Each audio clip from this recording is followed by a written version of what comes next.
UP के गाजीपुर जिले के मोहम्मदाबाद सीएचसी में एक महिला ने बच्चे को जन्म दिया, लेकिन कुछ देर बाद बच्चे की मौत हो गई। इसके बाद परिजनों ने डॉक्टर्स और मेडिकल स्टाफ पर लापरवाही का आरोप लगाते हुए सीएमओ ऑफिस के बाहर जबरदस्त धरना प्रदर्शन किया। परिजनों ने दोषियों पर सख्त कार्रवाई की मांग की। मौके पर पहुंचे अधिकारियों ने मामले में जांच और कार्रवाई का आश्वासन दिया, जिसके बाद प्रदर्शन खत्म हुआ। मामला है कि एक रसूलपुर गांव है कोतवाली में, वो अहमदाबाद में, वहाँ रंभा देवी के प्रसव पीड़ा में उनके परिवार के, उनके पति द्वारा वहाँ सीएचसी में भर्ती कराया गया था और वो प्रसव हुआ है, लेकिन बच्चा की मृत्यु हो गई है। इसी के संबंध में ये लोग मोहम्मदाबाद विधानसभा से आ रहे हैं, मोहम्मदाबाद क्षेत्र से, और ये हमारे क्षेत्र के ही विनोद कुमार बिंद जी हैं, अभय कुमार बिंद, जिनके बच्चे की मृत्यु हो गई है।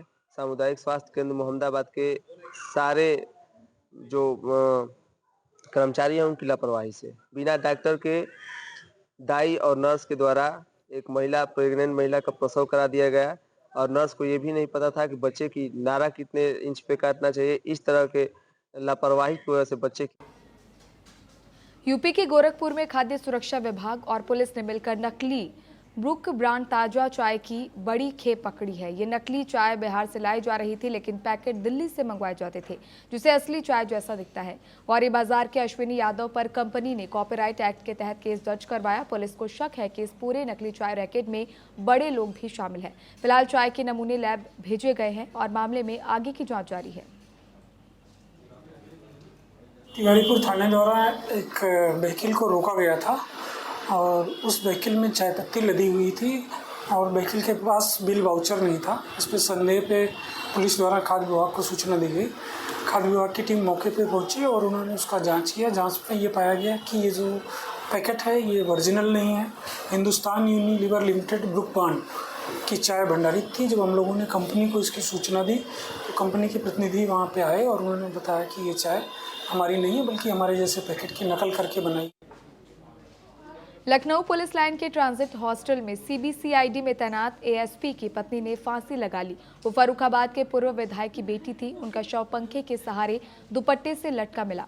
पुलिस और फॉरेंसिक टीम ने छानबीन के बाद शव को पोस्टमार्टम के लिए भेज दिया है। महिला के भाई और पिता ने एएसपी पर बहन को प्रताड़ित करने का आरोप लगाया।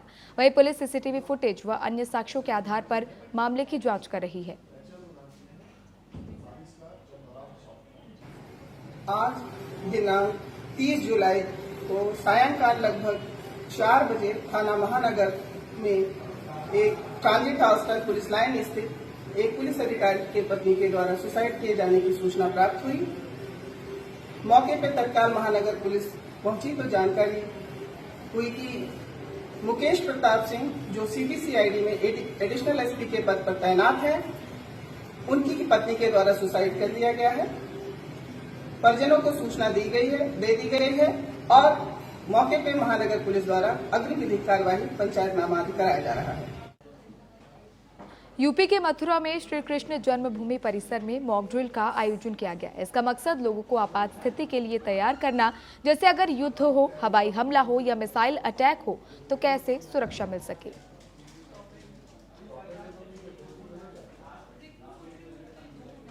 यूपी के सुल्तानपुर में संयुक्त किसान मोर्चा और भारतीय कम्युनिस्ट पार्टी के कार्यकर्ताओं ने कलेक्ट्रेट के सामने प्रदर्शन किया। किसान भ्रष्टाचारी हैंडपंप की रिपोर्ट में पक्षपात और अपात्रों को जमीन का पट्टा देने जैसे मुद्दों को लेकर नारेबाजी कर रहे थे। किसान नेताओं ने कहा कि ये समस्याएं लंबे समय से बनी हुई है। एसडीएम सदर विपिन द्विवेदी प्रदर्शन स्थल पर पहुंचे और किसानों से बातचीत की। उन्होंने किसानों को 3 दिन में समाधान का भरोसा दिलाया।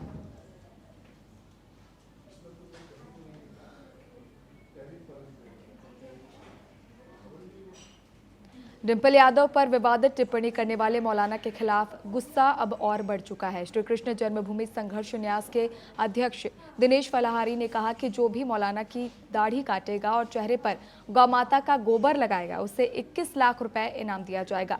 फलाहारी 3 साल से कृष्ण जन्मभूमि मंदिर की आज़ादी के लिए तपस्या कर रहे हैं। उन्होंने कहा कि मौलाना की पिटाई कम हुई है और वोट बैंक की राजनीति के चलते कुछ नेता जवाब नहीं दे पा रहे, लेकिन वे अपनी बहनों की रक्षा के लिए तैयार हैं। डिंपल यादव पर जो अभद्र टिप्पणी की है, उससे सभी सनातनी हिंदू दुखी हैं। हमारा ऐलान है कि जो भी हिंदू शेर इस मौलाना की दाढ़ी काटेगा और उसके चेहरे पर देसी गौ माता के गोबर का लेप करेगा, उसको श्री कृष्ण जन्मभूमि संघर्ष न्यास की तरफ से 21 लाख रुपए का इनाम दिया जाएगा। अभी इस मौलाना की पिटाई कम हुई है, इस मौलाना को तो गधे पे बैठा के, जूतों की माला पहना के इसको लाल किले का चक्कर लगवाना चाहिए। इस मौलाना की हिम्मत देखिए, हमारी बहन बेटियों के बारे में किस प्रकार का बयान दे रहा है।